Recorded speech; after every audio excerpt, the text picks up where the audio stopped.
안녕하세요. 재정경제부가 지난 1월 9일 26년 경제성장 전략 보고서를 발표했는데요. 많은 내용이 있었지만 부동산 관련 내용만 짧게 요약 및 정리해 드리겠습니다. 현재 정부가 보는 부동산 시장은 수도권 중심으로 과열된 모습입니다.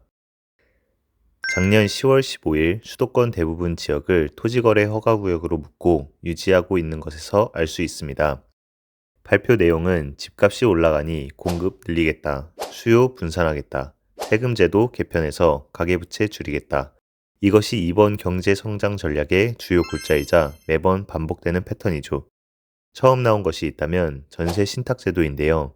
세부 내용을 알아보며 뒤에서 자세히 살펴보겠습니다. 첫 번째, 공급 확충부터 알아보겠습니다. 3기 신도시 1.8만 호를 포함한 5만 호 착공, 고덕광일, 고양 창릉 등을 포함한 2.9만 호 분양 추진. 우선 착공과 분양은 다릅니다. 5만 호 착공은 당장 공급되는 것이 아니고 공사를 시작하겠다는 뜻입니다. 3기 신도시는 공급 관련 대책을 발표할 때 언제든 꺼낼 수 있는 방패 같은 존재입니다. 우리 5만 호나 공급할 예정이야. 공급 충분하니 집값 내려갈 거야 하는 것이죠. 분양도 보시면 추진인 것이지 확정은 아닙니다. 고덕 강일은 26년 하반기, 고양 창릉은 26년 상반기에 분양이 거의 확정되어 키워드로 사용했지만 2.9만 호가 모두 공급될 가능성은 0%에 가깝습니다. 공공도심 복합사업 일몰 폐지, 용적률 완화 적용 확대. 우선 일몰은 특정 시점 이후 법률의 효력을 중단하는 것입니다. 여기서는 일몰 폐지이니 공공도심 복합사업이 26년 12월에 중단될 예정이었으나 연장하겠다는 뜻입니다. 공공도심 복합사업은 정부가 주도하여 민간 개발이 어려운 역세권, 중공업, 저층 주거지 등을 재개발, 재건축하는 것입니다.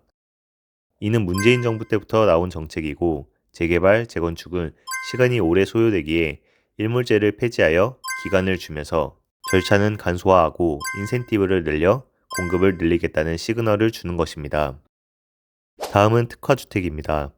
특화주택이란 말 그대로 청년, 고령자 등 특정 수요자를 대상으로 제공하는 공공임대주택입니다.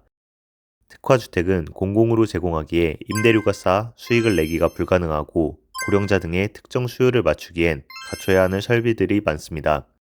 당연히 기업들이 참여하지 않고 LH에서 기존 주택을 매입, 개조하여 제공하는 형태로 진행되고 있습니다. 이런 문제를 해결하고자 인센티브 및 수익을 보전할 수 있는 법적 근거를 마련하겠다는 것으로 보입니다.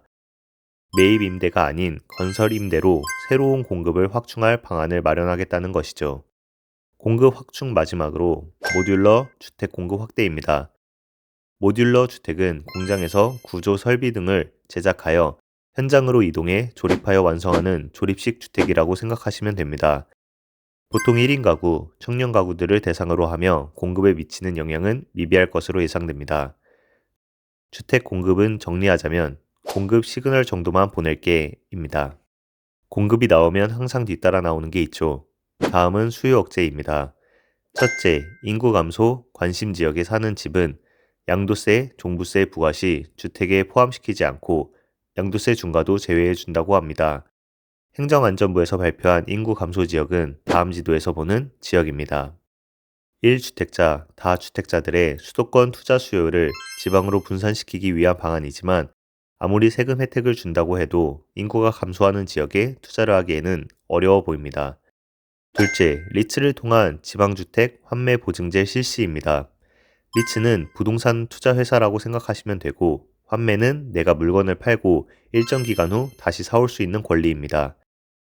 예시를 통해 이해를 돕자면 지방에 미분양난 한국 아파트가 있습니다. 부동산 투자 회사인 리츠는 한국 아파트에 투자를 합니다.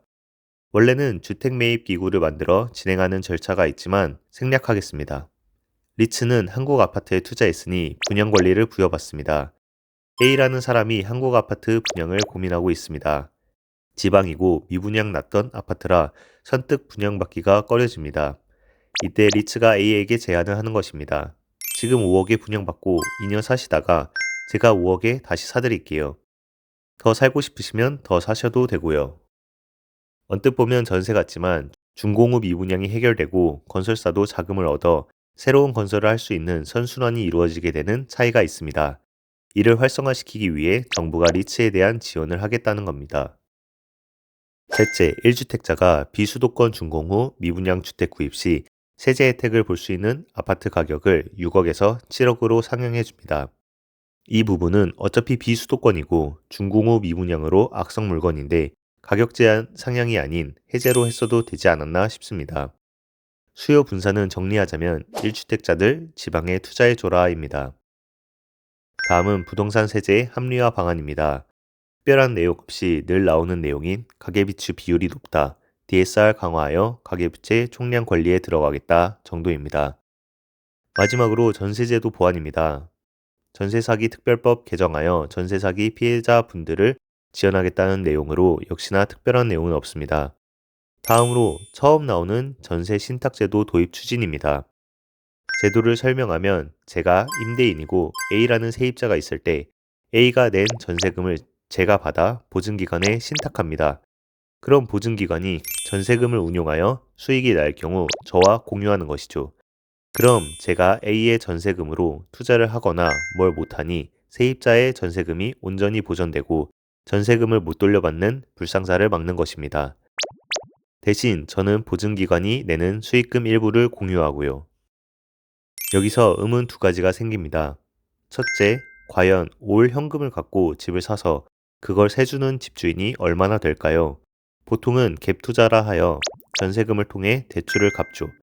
물론 갭 투자가 막힌 수도권 지역들도 있습니다. 그럼 둘째, 은행이 예치하는 것과 무슨 차이가 있을까요? 좀 더 높은 수익성? 그렇다면 그 돈을 직접 투자를 하지 내 돈이 묶이는 걸 반길 사람은 없어 보입니다. 등록 임대 사업자가 원할 경우라고 명시되어 있는데 당연하게도 세입자 입장에서는 전세 신탁 제도를 해주는 임대인을 찾을 것이기에 임대 사업자 입장에서는 반강제라고 볼 수 있습니다. 결국 이런 방향성은 전세 물건들의 월세 전환으로 이어질 것으로 보입니다. 그 이유는 신탁 운용으로 인한 수익과 대출 이자를 비교하여 수익이 크다면 다행이고요. 대출 이자가 더 크다면 전세 물건들이 월세로 전환될 것입니다. 어차피 전세금을 보증금으로 활용하지도 못하는데 월세 보증금이라도 받아 대출금을 줄이고 월세를 받는 것이 훨씬 이득입니다. 대출이 없는 집들도 있을 수 있습니다. 이 집들은 더더욱 전세 신탁을 할 필요가 없습니다. 나가는 대출 이자가 없으니 세를 안 줘도 되고 당연하게도 월세를 줘서 수익을 발생시키면 됩니다. 이 제도가 실제로 진행될지 시장에 어떤 영향을 끼칠지는 좀 더 지켜봐야 할 것으로 보입니다. 지금까지 26년 경제성장 전략에서 부동산 파트에 대해 알아봤습니다. 매번 반복되는 사이클 속에서 변하는 내용은 없었고 전세 신탁 제도라는 특이점만 있었습니다. 여러분의 생각은 어떠신가요? 여러분의 생각을 댓글로 공유해 주세요. 지금까지 똘똘한 한 채널이었습니다. 이상 시청해 주셔서 감사합니다.